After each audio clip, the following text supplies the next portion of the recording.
सवाल नंबर 1। इस्लाम में शराब को किसकी माँ कहा जाता है? आपके ऑप्शन हैं ए शैतान की, बी बुराइयों की, सी झूठ की, डी नशे की।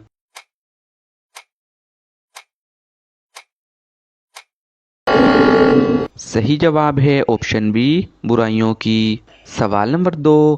किस दिन नया सूट पहनने से आफत टलती है? आपके ऑप्शन हैं ए ईद के दिन, बी जुमे के दिन, सी बुध के दिन, डी जुमेरात के दिन।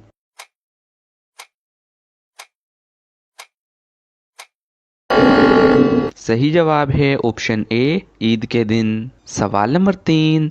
किस नबी का सर कटने के बावजूद भी वो हक बयान करते रहे? आपके ऑप्शन हैं ए हज़रत आदम अलैहिस्सलाम, बी हज़रत इब्राहीम अलैहिस्सलाम, सी हज़रत यूसुफ अलैहिस्सलाम, डी हज़रत याहिया अलैहिस्सलाम।